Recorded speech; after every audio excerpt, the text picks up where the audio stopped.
大家好，宠粉的仪态又来了。最近冒团的小哥哥实在太多了，创4加青你3 200多个小哥哥，从节目开播就轮番冲上热搜，甜系、颜系、养成系，还有帅酷型，光看颜就沦陷了。别说再来段炫酷的舞蹈，这酥酥的嗓音，完了，仪态已经开始语无伦次了。这边的舞台表演还没消化完，那边各种按头强磕就安排上了。梁森、李俊豪、大灰狼、小白兔、赞多、刘宇，好多宇 CP， 大家也太会了吧！还有粉丝贡献出的插画，真的太绝了。光看几张静态图，仪态就脑补出了一场大戏 ，CP 之魂完全按耐不住呀！刚见识完他们的舞台实力，还没确定好粉哪个呢？最怕的事儿就来了。青你3的首 A 选手魏宏宇私生活混乱冲上高位热搜，还挂了好久。看到消息的时候，仪态都惊呆了。还记得魏宏宇刚登台亮相的时候，完全就是个小哭包，结果一上台就上演了强反差，台下小哭包，台上大魔王。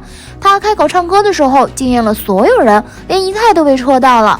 后面加时环节，魏宏宇还模仿李荣浩唱戒烟，和原唱有的一拼。他用实力唱功征服了所有在场导师，成为首位 A 班选手，吸粉无数，不少人都喊话收他为小强头，还号召投票救这个排在80几的首 A。估计是人红是非多吧，这才刚凭借实力唱功出了圈，魏宏宇就被人盯上了。有人爆料他私生活混乱，还放出了他与女朋友的亲密合照。消息一经爆出，他的公司就火速回应，说魏宏宇心无旁骛，只专注于音乐与舞台。就在大家猜测纷纷的时候，又有人扒出了魏宏宇的聊天记录。在截图里，魏宏宇和朋友对女孩子评头论足，还疑似有强行灌醉女生的想法，似乎还偷拍了女生的视频。这位自称魏宏宇舍友的人更是直言，魏宏宇在大学私生活非常混乱，这个情况也是让一众吃瓜群众惊掉下巴。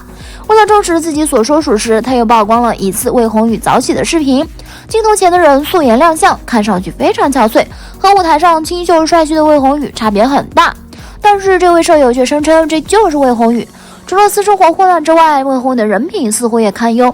爆料称，魏宏宇不仅在与女友交往时劈腿出轨，还借了女友的钱、老师的钱，借钱还不算，他还跑路。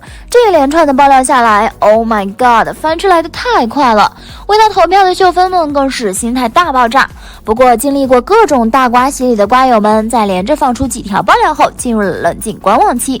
后来，魏宏宇后援会出来回应，称魏宏宇的私生活爆料为不实言论，并将这个不实消息的来源归结为交友不慎导致的子虚乌有行为。虽然说了一大堆，但并没有拿出有力的证据来反驳私生活混乱一事。面对如此回应，评论区也陷入了混战，一方喊话拿证据反锤，一方则鼓励用法律对付造谣者。现在整件事还处于观望期，不过仪态真的希望魏宏宇能够拿出有力的证据反锤回去，毕竟刚拿到首 A， 后面的路还长，能拿到出道位也说不定。其实早在魏宏宇之前，梁思也被盯上了。没错，就是那个气势2.5米，不说话时生人勿近，开口瞬间化身欢乐喜剧人的梁森。看了节目后，仪态觉得他走的应该是性格加反差萌的路线。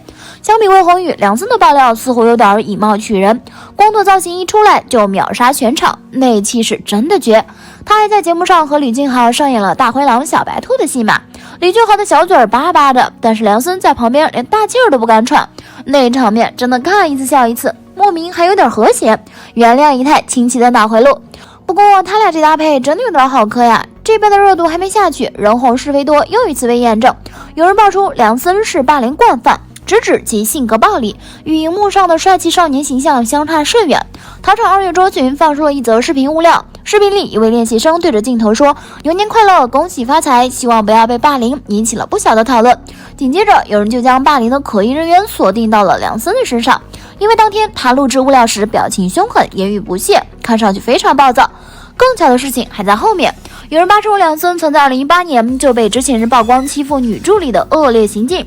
当时有人匿名发文，表示自己的妹妹被一位华裔男演员欺负，时间长达10多分钟。事发后，涉事女生精神出了问题，身心受到极大伤害。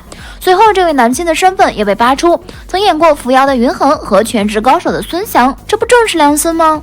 而且他曾在2016年签约华谊，这件事情在当时小有轰动，梁森也并未出面回应。转眼间过了3年，他再一次被贴上了霸凌的标签。除了以上爆料，还有一批知情人和受害者出面发声，指认梁森的暴力行径。对于这些言论，梁森方发布声明称，网络上关于梁森涉及打人惯犯、霸凌选手与工作人员起冲突、质疑赛制等言论严重事实。梁森走的霸气路线，公司的回应也很霸气，称严重事实将采取必要的手段追究侵权人的法律责任。了解完事情的始末后，以太特意去考古了一下，梁森虽然光头造型杀伤力很强，但人家有头发的时候绝对是妥妥的小奶狗，而且拍戏的时候还是开心果加沙雕，几乎是全剧组团宠的存在。这样的人怎么会去欺负别人呢？反正这里一太带个人色彩了，没有其他猛料，我就是不信。说起来，爱豆界塌房出现雪崩，从2018年就开始了。那年偶练开始冒头，从日韩 copy 过来的爱豆选秀市场文化、游戏规则开始落地内娱圈。偶像元年之后，每年几档偶像选秀综艺就变成爱豆产出机。从去年开始，高密度塌房，不是秀芬的眼光不行，也不是艺人心机深，只是当下国内偶像综艺依然无法真正摆脱101模式。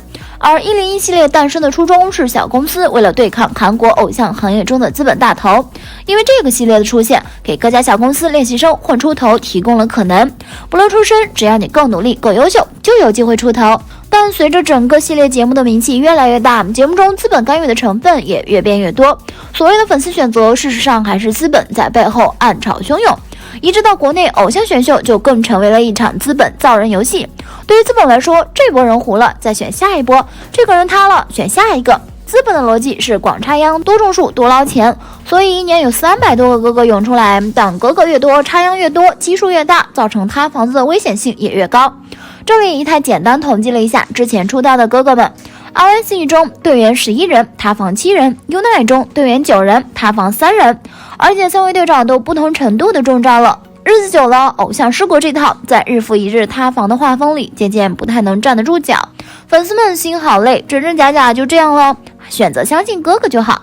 一太奉劝大家，在选秀如此密集的时代，一定要摸清底细再粉啊，要不然下次很有可能塌房塌到自己家。